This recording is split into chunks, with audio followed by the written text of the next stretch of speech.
Queridos hermanos y hermanas, buenas noches. Hoy comienza una serie de estudios sobre la Epístola Universal de Santiago, y hoy comenzaremos con el capítulo 1, los versículos del 1 al 18. Ahí Santiago se define como siervo de Dios y del Señor Jesucristo. Y a lo largo de la carta podemos ver como que es una carta de exhortación, cuyos detalles serán meditados a lo largo de los próximos jueves. Así que sin más, vamos a leer el pasaje que correspondería a la meditación del día de hoy. Luego vamos a orar y a continuación le daremos paso a nuestro pastor, que es el que tiene la meditación en este día, en esta tarde. Yo, Santiago, esclavo de Dios y del Señor Jesucristo, escribo esta carta a las 12 tribus, los creyentes judíos que están dispersos por el mundo. Reciban mis saludos.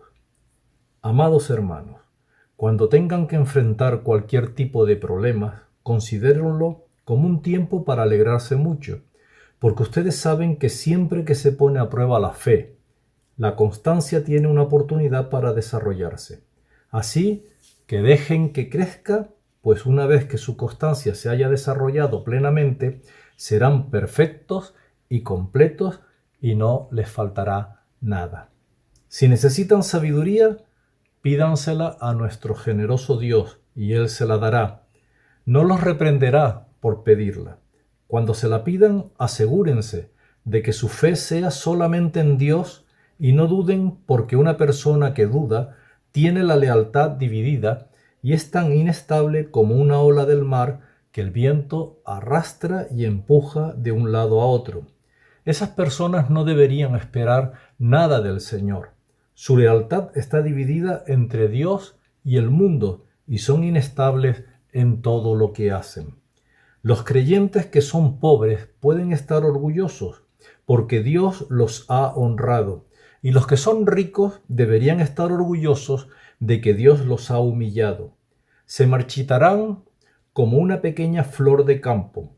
Cuando el sol calienta mucho y se seca el pasto, la flor pierde su fuerza, cae y desaparece su belleza. De la misma manera se marchitarán los ricos juntos con todos sus logros.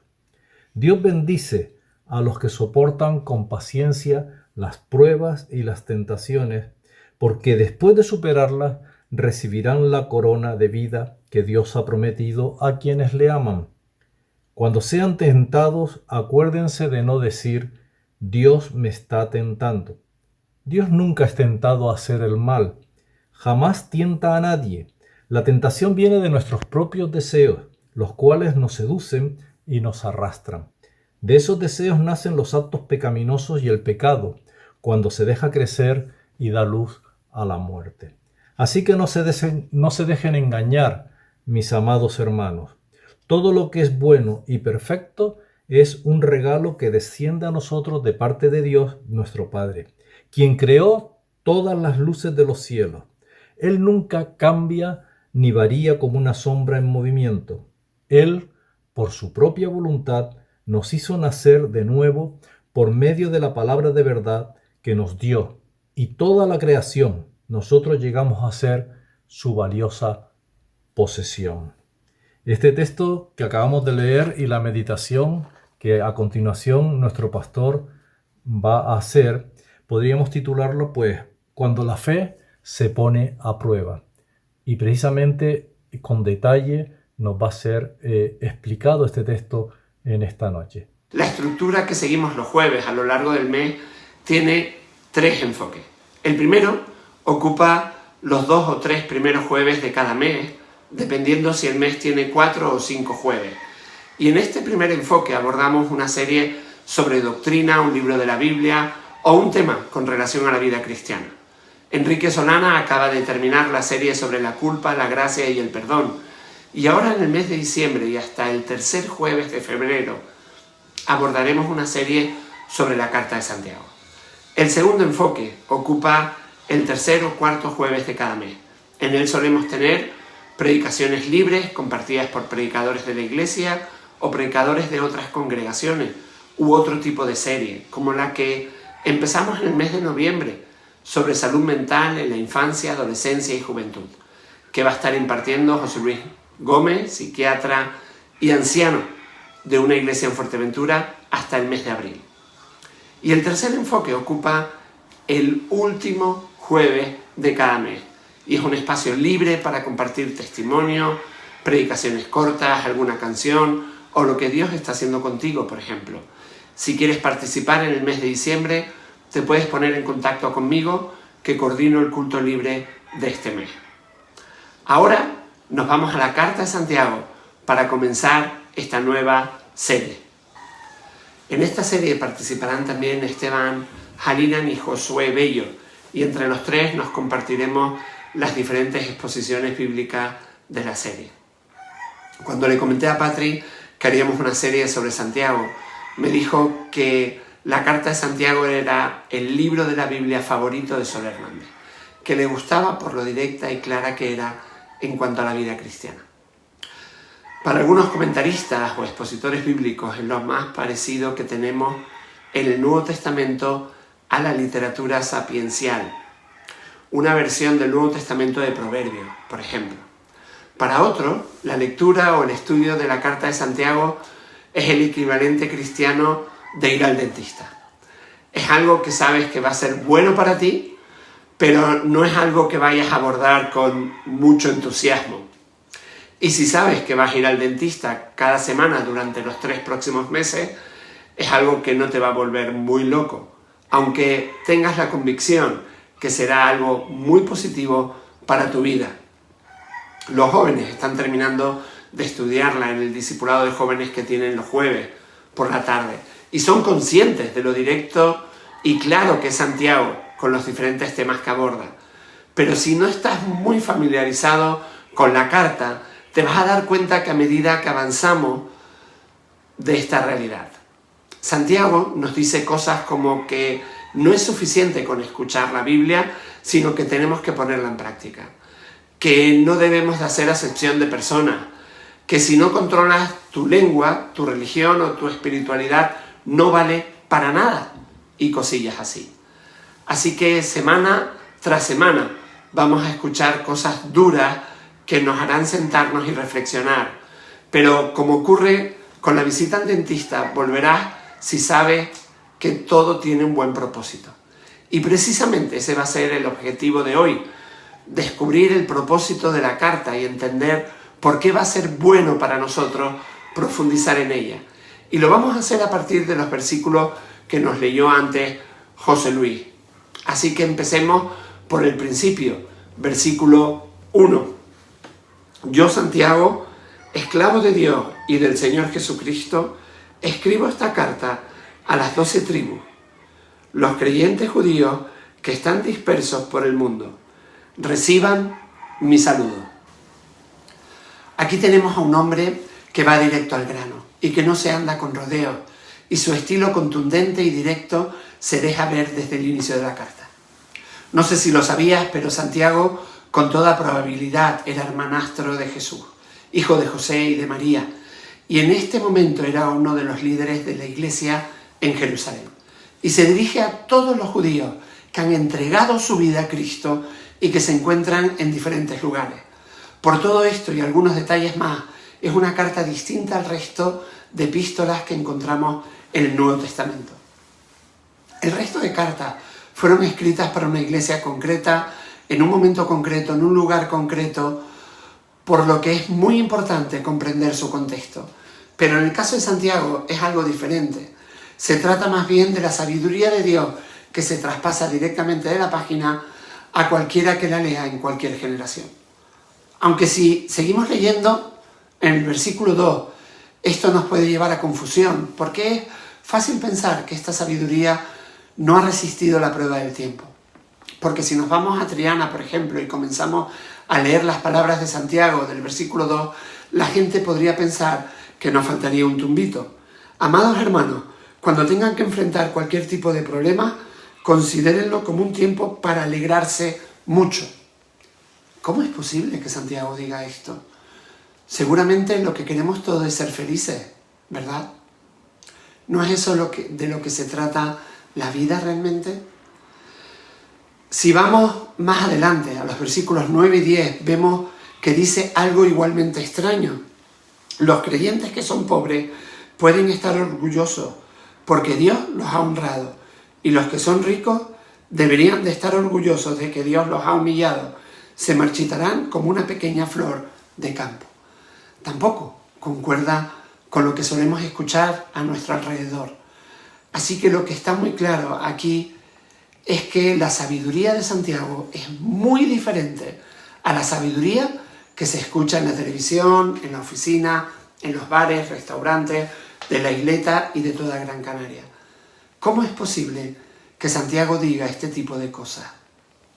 Pues bien, Santiago nos da dos razones muy claras para que no creamos que se trata de las locuras de un viejo fanático. La primera es la que sigue a sus comentarios sobre la alegría y el sufrimiento. Y la segunda sigue a sus comentarios sobre las riquezas. Ambas juntas muestran lo importante que es mirar más allá del aquí y el ahora para tener una perspectiva de lo que está sucediendo más allá de la superficie. La primera razón la da en los versículos 3 y 4. Porque ustedes saben que siempre que se pone a prueba la fe, la constancia tiene una oportunidad para desarrollarse. Así que dejen que crezca, pues una vez que su constancia se haya desarrollado plenamente, serán perfectos y completos y no les faltará nada. Así que la razón por la que Santiago nos dice que las pruebas en la vida del cristiano son importantes hasta el punto de que debemos de estar alegres en medio de ellas es porque algo importantísimo está sucediendo en nuestra vida durante ese tiempo. Por tanto, hay una razón por la que tenemos que pasar por el dolor, y la razón es que a largo plazo nos lleva a la madurez. ¿Qué estás diciendo? Sí, así es. Pero con esto en mente es necesario aclarar que esta sabiduría de la que está hablando Santiago es para el creyente cristiano. Aunque esta sabiduría es para el creyente cristiano, en este punto encontramos una variación que también podemos afirmar acerca de que en realidad el sufrimiento en la vida puede llevar a un no creyente a acercarse a Dios y a la fe en Cristo. Eso es verdad en la experiencia de muchos. Pero esto no es lo que Santiago está diciendo aquí. Aquí él está hablando muy claramente sobre el sufrimiento en la vida del creyente.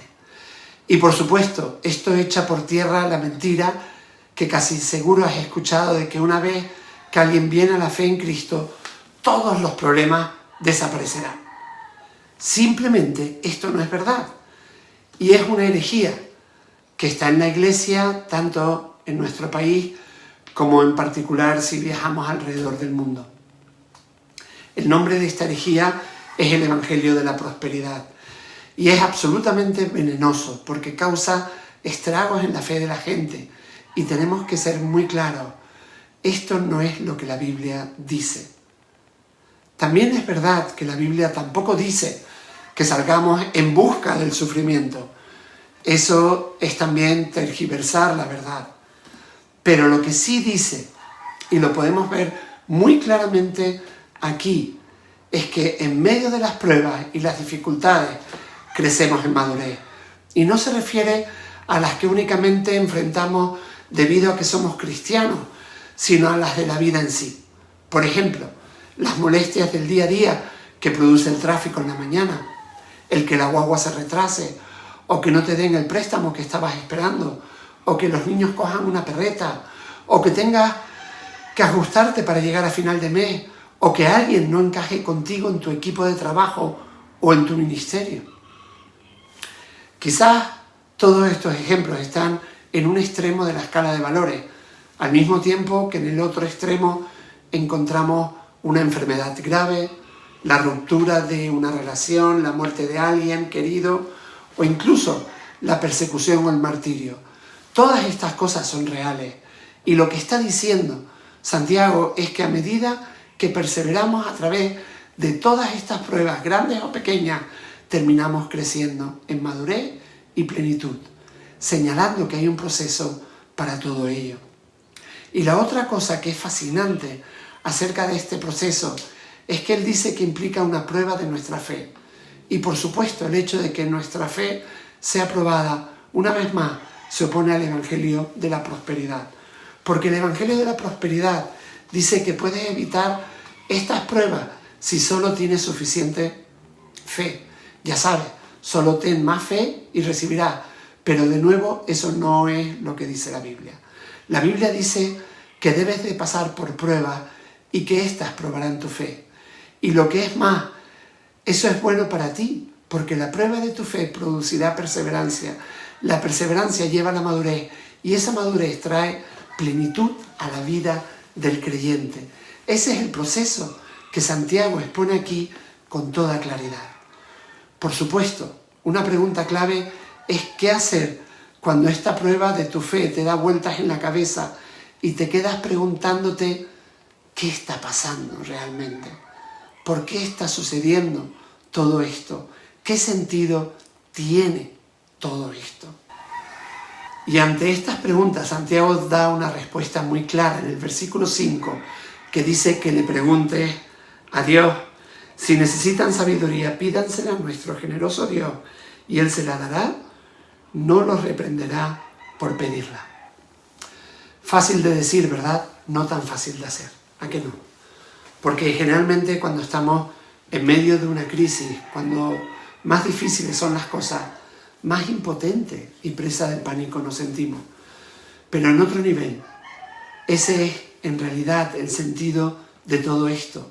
Porque Dios nos permite pasar por estas pruebas, porque así aprendemos que nuestra seguridad última solo se puede encontrar en Dios. Si te digo la verdad, en los momentos más difíciles de la vida, me he preguntado por el sentido que podía tener todo aquello. Y la respuesta recibida por parte de Dios fue clara: para que estés más cerca de mí, Pepe. ¿Sabes una cosa? Generalmente solo cuando llegamos al final de nuestros recursos es que finalmente nos damos cuenta de que tenemos que recurrir a Dios. Y entonces, por supuesto, cuando lo hacemos, encontramos un Dios que nos dice que da generosamente a todo y sin reproche. Así que Él nos da, aunque hayamos metido la pata, aunque no lo merezcamos. Y si acudimos a Él, Él nos dará. Y por supuesto, así es como se desarrolla la prueba de nuestra fe, esta perseverancia y madurez, porque cuanto más nos acercamos a Dios, más aprendemos a confiar en Él. Y esta es la primera razón que Santiago da para explicar por qué tenemos que mirar constantemente más allá del aquí y la ahora, para ver lo que está pasando en el panorama general y con perspectiva. Dos cosillas más antes de pasar a la segunda razón. En primer lugar, espero que todo esto no te suene demasiado simple, porque soy muy consciente de que hay muchas personas que están viendo este espacio, probablemente en medio de la prueba de su fe, que están luchando por ver a Dios, que están buscándole. Y si ese es tu caso, y te gustaría que alguien ore contigo, vente el domingo al culto. Llama al teléfono de la iglesia o escribe un mail. En segundo lugar, es hacer un comentario breve acerca de los versículos 6 al 8. Cuando se la pidan, asegúrense de que su fe sea solamente en Dios y no duden, porque una persona que duda tiene la lealtad dividida y es tan inestable como una ola del mar que el viento arrastra y empuja de un lado a otro. Esas personas no deberían esperar nada del Señor. Su lealtad está dividida entre Dios y el mundo y son inestables en todo lo que hacen. La idea que está detrás de todos estos versículos es sencilla. Santiago está haciendo una distinción entre los que piden a Dios desde una posición de fe y los que no. Así que si eres alguien que está diciendo de forma contenciosa, provocando a Dios, diciendo, venga Dios, pruébate a ti mismo, y entonces yo podré creer.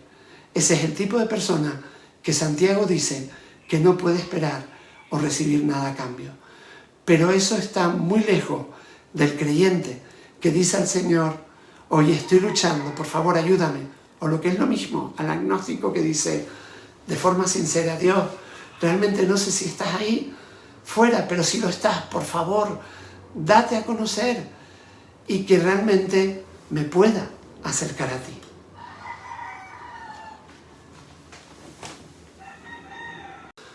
Según Santiago, esas son las personas a las que Dios escuchará, las que preguntan de verdad. Ese es el tipo de distinción que se hace aquí. Espero que esté siendo lo suficientemente claro, si no, habla conmigo en cualquier momento. Santiago dice que tenemos que ver más allá de lo inmediato y encontrar gozo, alegría en medio del sufrimiento. Pero también dice que tenemos que ver más allá de lo inmediato en términos de riqueza entre los que tienen y los que no tienen. Como leímos antes en los versículos 9 y 10, vamos a añadir ahora el 11 y leer los 3 versículos juntos. Los creyentes que son pobres pueden estar orgullosos porque Dios los ha honrado. Y los que son ricos deberían de estar orgullosos de que Dios los ha humillado. Se marchitarán como una pequeña flor de campo. Cuando el sol calienta mucho y se seca el pasto, la flor pierde su fuerza y cae y desaparece su belleza. De la misma manera se marchitarán los ricos junto con todos sus logros. Esa es la realidad. La riqueza terrenal viene y se va con las mismas. Santiago sigue hablando en el versículo 12 y pone estos versículos en contexto. Dios bendice a los que soportan con paciencia las pruebas y las tentaciones, porque después de superarlas recibirán la corona de vida que Dios ha prometido a quienes lo aman. Podríamos decir que este es el significado último, más allá del aquí y el ahora, solo este tiempo hasta la eternidad. Esta vida evidentemente es temporal, la era venidera es eterna y aquellos que confían en Jesús recibirán la corona de vida. Sufrimos ahora y la gloria vendrá más tarde. Tiene sentido. Y es un consejo excelente, pero plantea una última pregunta y es ¿por qué? ¿Por qué tiene que ser así? ¿No es todo un poco masoquista? ¿Por qué no podemos tener una vida perfecta, tanto aquí como en la eternidad? Y por supuesto, ¿cómo cuadra esto con este Dios maravilloso del que hemos leído, que da generosamente y sin reproche, y el Dios que no puede ser tentado por el mal ni tienta a nadie? Cuando sean tentados, acuérdense de no decir Dios me está tentando. Dios nunca es tentado a hacer el mal y jamás tienta a nadie. Hay algo que todavía no tiene sentido. Hay una pieza crucial del rompecabezas que falta y que viene esperándose y se expresa en los versículos 14 y 15. La tentación viene de nuestros propios deseos, los cuales nos seducen y nos arrastran. De esos deseos nacen los actos pecaminosos y del pecado, cuando se deja crecer, da luz a la muerte. La razón por la que tiene que ser así es que mientras Dios es totalmente bueno, nosotros no lo somos. Y Dios necesita tratar con esas imperfecciones en nosotros porque no están tratadas. Se nos dice que conducen a la muerte. Ahora bien, si eres un cristiano bien pensado, dirá que sí, que entiendo que Jesús, el único Hijo de Dios, murió en la cruz. Él recibió el castigo por mis imperfecciones, es decir, todos mis instintos de hacer lo que yo quiero y no lo que Dios quiere. Y estoy perdonado. Mi relación con Dios, que estaba rota, ha sido restaurada. Y estoy salvado. Y eso es verdad. Pero eso es solo el comienzo de la historia. Podemos continuar diciendo que nos envió su Espíritu Santo para que podamos realmente experimentar la vida auténtica. Y de nuevo eso es absolutamente cierto y maravilloso. Pero el versículo final, el 18, nos muestra que el propósito de Dios va incluso más allá, porque se nos dice que eligió darnos la luz mediante la palabra de verdad, para que fuéramos una especie de primicia que Él creó. Así que el don del Espíritu Santo va mucho más allá y nos permite saborear las primicias del reino de Dios. Lo que sucede es que nos estamos convirtiendo en esas primicias. Estamos siendo transformados a su semejanza en una medida cada vez mayor a través de su Espíritu Santo, aquí y ahora. Por supuesto, el proceso nunca estará completo hasta que llegue la era venidera. Pero eso es un proceso que comenzamos en la cruz y es un viaje que continuamos hasta que morimos. Y solo cuando comprendemos esto es cuando por fin entendemos de qué va la carta de Santiago. Realmente no va acerca de la salvación, se ocupa mucho más de lo que hacemos con esa salvación, de los resultados de esa salvación. De eso se trata la prueba de la fe, la perseverancia, la madurez. No tiene nada que ver con el masoquismo. En última instancia, se trata de la transformación que se está produciendo en nosotros y de la gloria de Dios que se refleja a través de nosotros a medida que nos transformamos en esta especie de primicia de su creación. Si leemos el libro de Santiago como si se tratara principalmente de la salvación, nos pondremos paranoicos con todas las cosas que no estamos haciendo e incluso puede que nos convenzamos de que no hemos experimentado el perdón en absoluto. Pero si leemos el libro de Santiago con la seguridad de la salvación y buscando descubrir cómo funciona esa salvación, entonces escucharemos las duras palabras que oímos de Santiago y las recibiremos como un estímulo que pretende ser para convertirnos en las personas que Dios nos está llamando a ser. Esta es una introducción al libro de Santiago que nos da una visión de conjunto y que espero que nos sirva de ayuda para tenerla en cuenta a medida que vamos avanzando en las próximas semanas y profundizamos en los detalles que nos tiene que decir. El próximo jueves vamos a ver Santiago 1, 19 al 27 y te animo a que lo puedas leer antes del próximo jueves. Que tengas una muy buena tarde.